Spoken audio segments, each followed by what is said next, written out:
Diamond Bourse is, I would not call it a challenge, because of course every construction project has challenges, but given the kind of unusualness, uniqueness about every aspect of it, and I'll tell you how.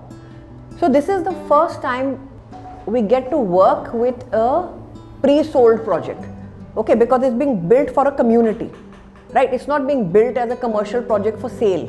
It's already sold by the community that formed the Bourse.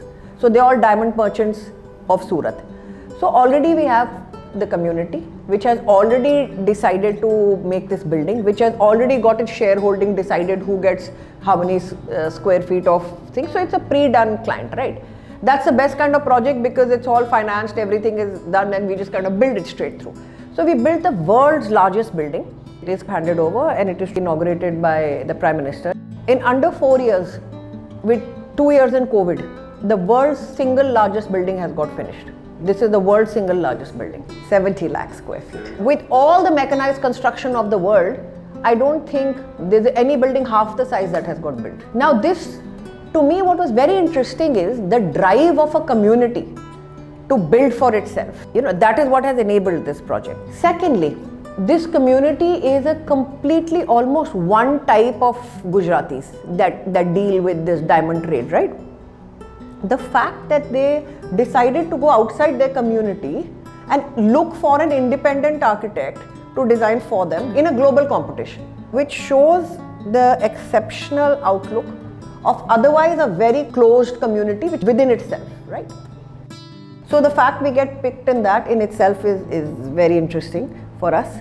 They brief that even the smallest shareholder, which means who has a very tiny office, and even somebody who has a whole tower, democratically use the same space. So this is a very democratic building. There is no VIP in this building. That was a design brief, which was very interesting. But also there is thousands, over 50,000-60,000 people that will arrive within half an hour slot in the morning to work. So it's a people management exercise. The intensity of traffic arriving in that half an hour is more than probably the most crowded airport in the world. Okay, and to do the management of human beings, so we kind of designed a system where a person, like an airport, just goes straight. There's no turning, there is no going back around. So there was a lot of learning to be done in the way humans will move and engage. So we kind of designed a huge central, I would not call it corridor because nothing justifies that term, because it varies from being about 30 feet to about 80 feet wide.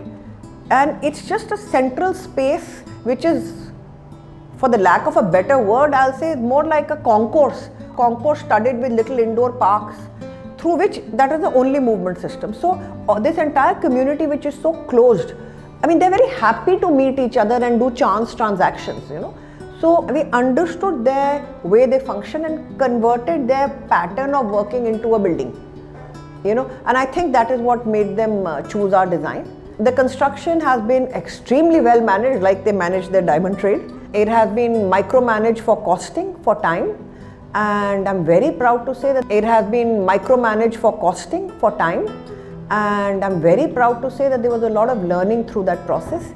They allowed us full system of cooling within the floor that it's called radiant cooling, which allows for the hot place like Surat for us to use the corridors, which in circulation in large buildings forms almost 50% of the space, which allows us to use the entire circulation as a public place because it is pre-cooled, and not use air conditioning, which will bring down the cost of the building a lot.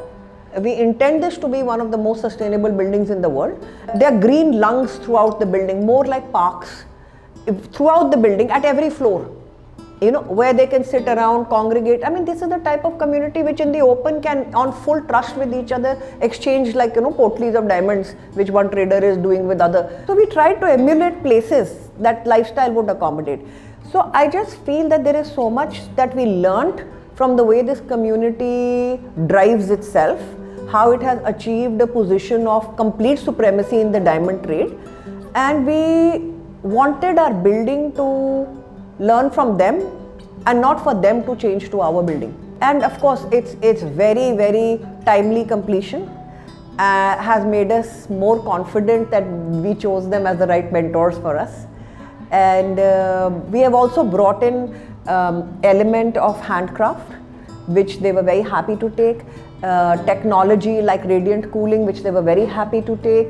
I have to say there was no interference in design. They did not change one thing from the time they awarded the work to us to the time we've completed it. We wanted to, in the main entry areas, which are huge people places, we wanted to bring in a lot of narrative and storytelling about the pride of being in Surat, about being a coastal city, about being a diamond oriented city.